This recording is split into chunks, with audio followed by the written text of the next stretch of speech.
ሰው ኢየሱስ ጌታ ነው በል ካልከኝ ባንስ ነው ታፍ ማላቀቂያ እኮ ይሁን ገብቷል። እኔ በጌታ እንደማምን ላይክ ምን ማለት መሰለ ይሁን አሁን ወንጌል ሐዋርያት ሥራ ፕሊዝ በደንብ ይሁን ታነበው ይሆናል። ድጋሚ ግን ደጋግማ አንብቡ።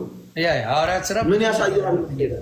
ወንጌል ለማን እንዴት መስበክ እንዳለበት ታውቃለህ። አሁን በጣም እዚህ ቲክቶክ ላይ ነው የማየው። ለሙስሊም ለምሳሌ ጌታ ኢየሱስ ክርስቶስ ከአምላክነቱ አይደለም የምትጀምረው።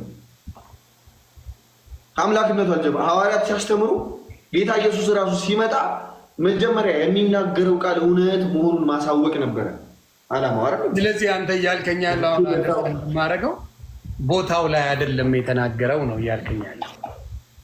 አዎ የምትልበት ፐርፐዝ ያስፈልጋል። ኢየሱስ ጌታ ነው ስትል ለምሳሌ ዮኒ እኔ እናንተ እንደ ሞቲቬሽናል ኢየሱስ ጌታ ነው የምንለው አይደለም።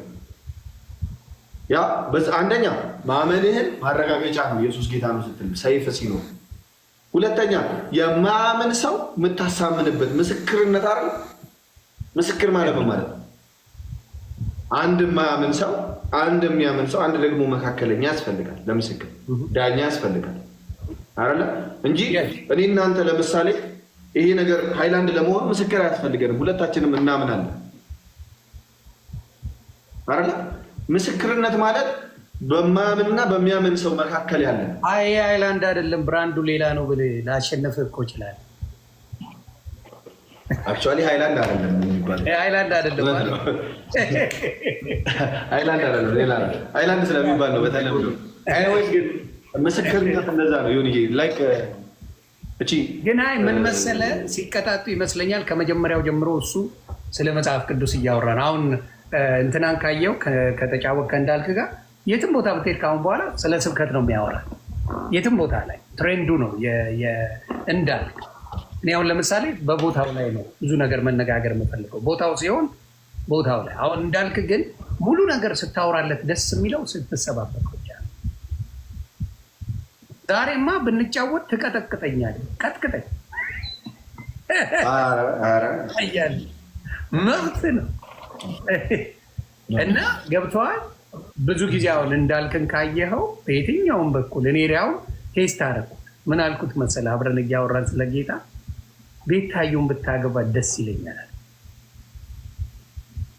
እሱ እንዴት አድርጎ ያንን ነገር በክብር አድርጎ ያንን ጨዋታ አስቀይሮ ወደ ጌታ ተመልሶ መስበክ ሲጀምር ሳይ ተደነቅኩ።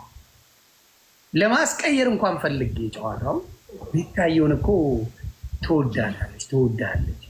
ትወዳታለህ እና ብትሆንልህ እንደው እንደሚስት እሷም ሲንግል ሳትሆን አትቀርም መሰለኝ ምናምን አልኩትና አይ በጌታ ፍቅር ወዳታለሁ።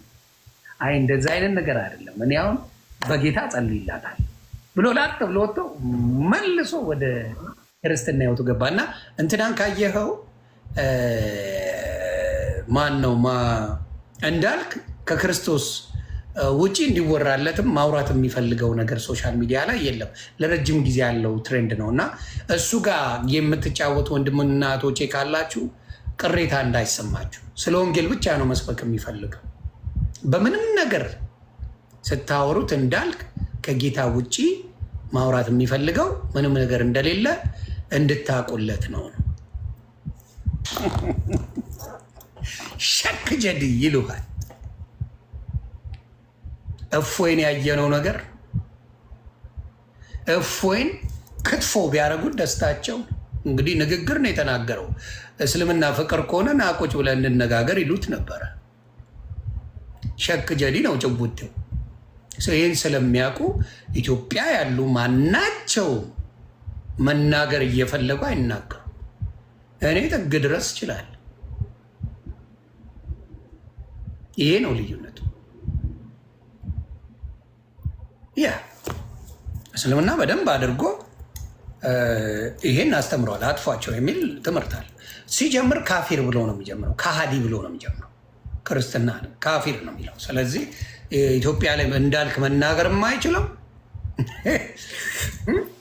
አንዳንዶቹ በጌታ ነን ይለዋል፣ ግን ስራቸውን ስታይ ከፈሪሳውያን ያልተሻለ ወይም ደግሞ ከአሕዛብ ያልተሻለ ሰዎች ታያለህ።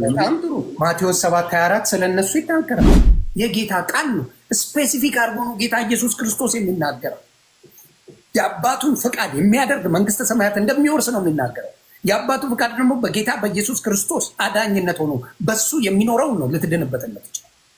አየህ፣ አጭበርባሪዎች ይኖራሉ በጌታ ስም። ብዙ ጊዜ እኔ እንዲጠራልኝ ፈልጌ እስካሁን አልጠራልኝም። ምናልባት አንተ ታጠራለን ይሆናል። በእምነት ብቻ ነው የሚዳነው፣ ስራ አይጠበቅብንም የሚሉ ሰዎችን ሰምቻለሁ። አሁን ለክርክር የሚያበቃን ነገር አንድ ነገር አለ። በምን ሰው በምኑ በክርስቶስ እንጂ የሚድነው በራሱ ስራ እንደማይድን በምን አመጣላለሁ? የተሰቀለውን ቅድምም ነግሬያለሁ። በወንጀሉን የሰራ ሰው ከክርስቶስ ጋር እኩል ተሰቅሏል ነው። ይህንን ነው የምትለኝ። የዛኑ ጊዜ ነው ንስሐ የገባው። ምን ብሎ አንተ እግዚአብሔርን አትፈራም እንዴ? እኔ እናንተ በበደላችን ነው፣ በደለኛ ነኝ፣ ኃጢአተኛ ነኝ። እኔ እናንተ በበደላችን ነው። ይሄ ሰው ግን ምንም አላጠፋም። ያ ማለት ፍጹም ነው። እባክህ መንግስት በመጣ ጊዜ አስበኝ አለው። ይሄ ሰውዬ በስራ ከሆነ የሚጸድቀው ስራው ሲኦል ነው የሚያስገባው። ስራው ሲኦል የሚያስገባ ሰው ነው። ሊያከራክር የሚችል ነገር አይደለም። ስራው ሲኦል የሚያስገባ ነው አይደለም? ሲኦል የሚያስገባ ነው። ይሄ ሰውዬ ወደ የመጀመሪያው ኃጢአተኛ የመጀመሪያው ጻድቅ አይደለም የገባው። ህጉን የጠበቀ አይደለም የተገባው። ክርስቶስ በመጣ ጊዜ በምድር ባለ ጊዜ መንግስትን ከክርስቶስ ጋር የወረሰው ማን? ኃጢአተኛ የተባለው። ስለዚህ በስራ ጸድቃለሁ ለሚል ሰው በማመን እንጂ በስራ እንደማይጸደቅ ያኛው ማስረጃ እንደሆነ በትክክል ከክርስቶስ ጋር የተሰቀለው የመጀመሪያው ኃጢአተኛ ነው። እንዲያውም መንግስተ ሰማያት የገባው ኢየሱስ ክርስቶስን እንደ ግል አዳኛቸው አድርገው ሰዎች ከተቀበሉ ከዛ በኋላ ስራ ይጠበቅባቸዋል ወይስ እንዲሁ ይድናሉ? እስኪ መዳን እንዴት እንደሆነ ትነግረናለህ። የሰው ልጅ የሚድነው እንዴት ነው? ተዳነ በኋላ ስራ ይጠበቅበታል? ስራ መልኮ በክርስቶስ ስትሆን ምን አይነት ስራ ነው የምትሰራው? በመጀመሪያ ክርስቶስን ስታውቀው፣ ክርስቶስን ስታምነው፣ ክርስቶስን ስታምነው ምን አይነት ስራ እየሰራ ነው ነው? ምን አይነት ነው የምትሆነው? የክርስቶስ ከሆንክ ደቀ መዝሙር ነው የምትሆነው። ራሱ መንገዱን ይመራል። በመንፈስ ቅዱስ ተገልጦ ነው የሚመራ። እነ ጳውሎስ አሳዳጆች ነበሩ። ክርስቶስን ካወቁ በኋላ ምን አይነት ሰዎች ናቸው ነው? ከ13 በላይ ባይብልን የጻፉት እነ ጳውሎስ ናቸው። ወደ ምኑ ይመራል? ወደ እሱ ነው የሚወስድ። የኃጢአትን መንገድ ይዘጋብሃል። ኢየሱስ ስለሚችል። አለበለዚያማ ሲዝናል ላይ እኔ በፈለግኩ ጊዜ ጾማለሁ፣ በፈለግኩ ጊዜ ዘፍናለሁ፣ በፈለግኩ ጊዜ የፈለግኩትን አደርጋለሁ። ያ በህግ ትጸድቅ። የእሱ ደቀ መዝሙር ስትሆን ግን የእሱን ወንጌል እየሰበክ የእሱን ነገር እያደረግ የምትኖርበት ነገር አየህ። ክርስቶስን ስትቀበል ምን የሆነ መንፈስ ቅዱስ ነው አንተን የሚያገኝ። ግን የሚስቱ ሰዎች አሉ። አዎ ስትስት ምን ትሆናለህ? እንደዚህኛው ሰው ትሆናለህ፣ ታንጓጥጣለህ።